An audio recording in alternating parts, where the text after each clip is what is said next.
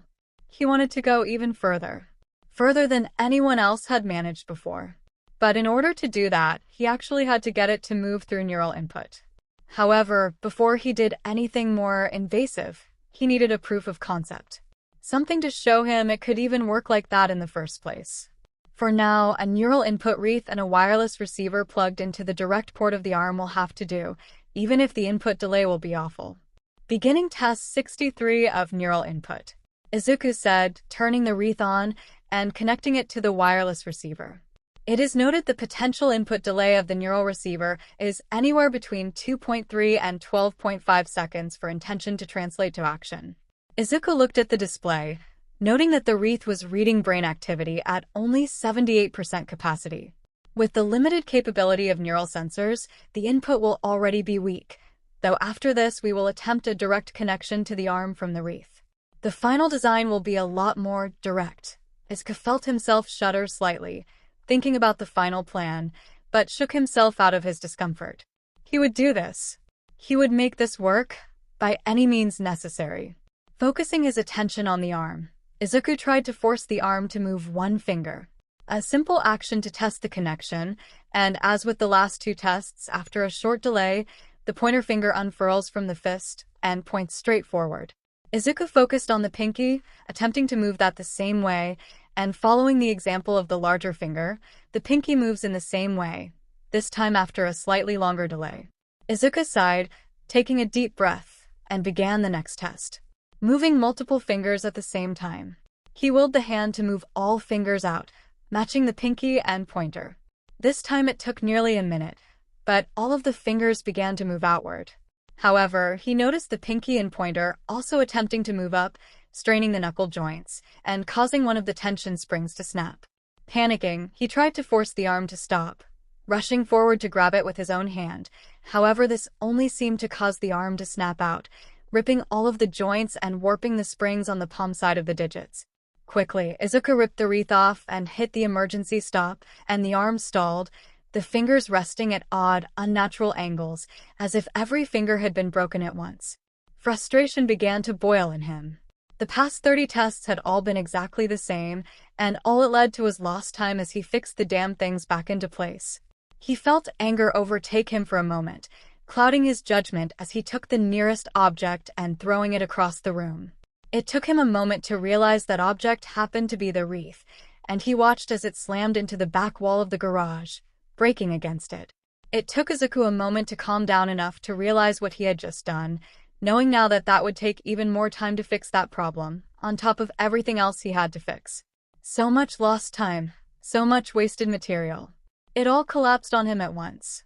It felt like a spring snapped in his mind, and he began to scream out in frustration, pounding his fist into the ground as he simply crumpled, letting his rage pour out as well as tears. It wasn't enough. 5 months wasn't enough. Maybe this really was impossible after all. Maybe if he had had a quirk, then it would have worked. Before Izuku could let himself grovel any more in his emotions, he felt a spike of pain flare up along his right shoulder. What once was new and terrifying was far more familiar than he had wished. It felt as if his right arm had just grown back, only to be crushed and detonated once again. Phantom pains.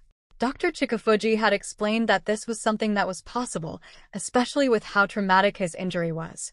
And it was likely that he would deal with this unique cocktail of pain for the rest of his life. He clenched his stump tightly, as if putting pressure on it would stem this intangible wound, but it did nothing. He stumbled through the door into his house and over to the kitchen cabinets, reaching in and grabbing an injector from the medicine drawer. Chika Fuji prescribed him high-grade painkillers for his attacks, something that he had broken into very early on. Placing the concealed needle over his collarbone, aiming for the gap between his bones, he pressed the plunger, feeling the surprisingly long needle shoot out into his arm, before injecting the contents into his stump. He immediately felt the pain ebb, as well as an all-too-familiar sense of lethargy wash over him, calming his mind. He hated this. He looked down at his stump again, feeling a sense of loathing wash over him. If only he were stronger. If only he had been strong enough to fight back then. If only he weren't born wrong, then none of this would have happened in the first place. He wanted to cry, to scream, to thrash and sob at how much his life had failed him, how much his own body had failed him. If only he were strong, strong like everyone else. But isn't that why you're doing this in the first place? He stilled at that thought, lying on the floor of his kitchen, staring at the ceiling. Isn't all of this trial and error, all of this pain, to prove to them all that you are strong? Izuku doesn't answer his mental question, letting his breathing calm down. Or maybe it isn't to prove it to them. Izuku stands up, any exhaustion leaving his body, as he begins to slowly stumble back to the garage. Maybe this is to prove it to yourself. Moving over to the broken remains of the wreath, he took a deep breath and sat down at the soldering booth. He had a lot of work to do, and no time to waste.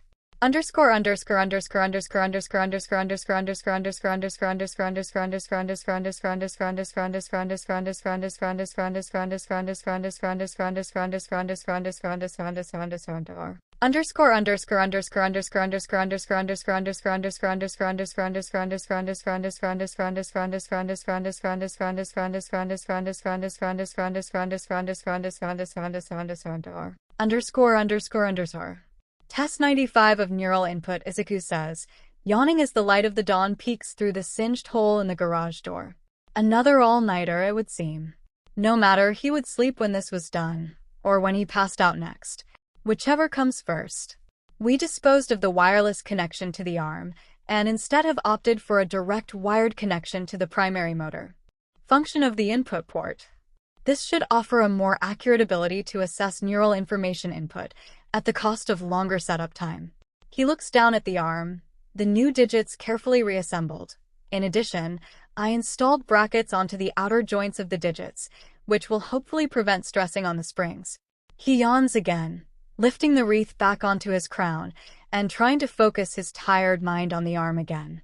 Single-digit movement has been confirmed already, so we will skip that, moving directly to the multiple-digit phase. He takes a deep breath, massaging the bags from under his eyes. For now, I think 3 digits will suffice for a test. Izuku follows his mental command, willing the middle 3 fingers to extend. About 4 seconds later, the digits extend, with the pinky and thumb remaining curled. Izuku felt an excitement bubble in him, but quelled it.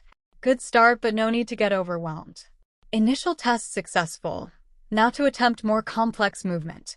For now, a hand wave would suffice. Izuku then stood up, moving closer to the emergency stop just in case, before attempting his new command. At first, there is no movement. Then after about 10 seconds, the arm begins to twitch, fingers extending and fanning out, before the wrist moves side to side with slow, deliberate movements. Izuku could feel his heart hammering in his chest. This was good. This was very good. But now the most nerve-wracking test. With dynamic movement a success, it is time to move on to stress testing. Izuku wiped sweat off his brow, the summer heat having faded about a month ago, and nervousness being the only explanation of this perspiration. In order to be considered a success, the arm needs to survive exertion. It wouldn't do for it to break down every other day. It needs to be reliable. Any exhaustion has faded from Izuku, replaced with stress and determination. He then willed the fingers to move back as far as they possibly can go, stretching the false fingers out and up. He hears the sounds of the servos moving, the springs extending and contracting, and holds position. He then wills the wrist to rotate in a stunted circle, mimicking the natural rotation of a flesh wrist.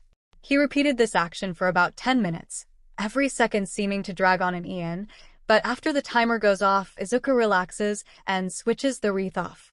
Approaching the arm, he opens the panels on the digits, checking the brackets and springs for any signs of stress.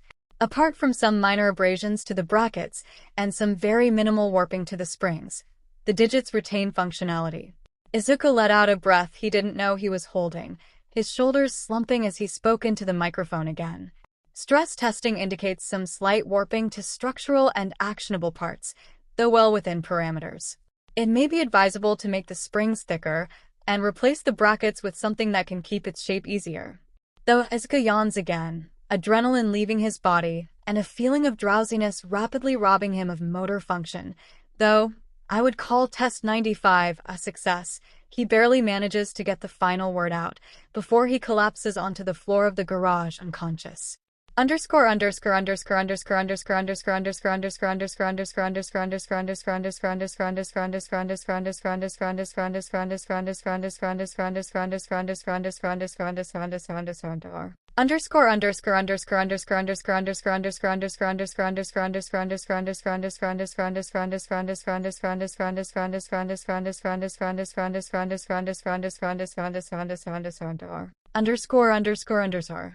Izuku stood in front of the corkboard where his schematics lay, pondering the various designs that sat displayed before him. For the first time in a while, he was at a loss of how to proceed. He had several ideas of how to integrate a neural sensor into the arm itself for a more direct attachment, theoretically mitigating or even removing input delay altogether. These ranged from a simple fishbowl sensor on the shoulder joint to a direct neural link fed through the shoulder and to the arm, and, theoretically, all of the ideas were sound. But that was the problem. Theoretically, there really wasn't any way to test these ideas before making changes to the design and to himself, changes he would not be able to reverse once made. He wasn't one to take risks when they weren't necessary, and although the delay on the neural wreath is atrocious,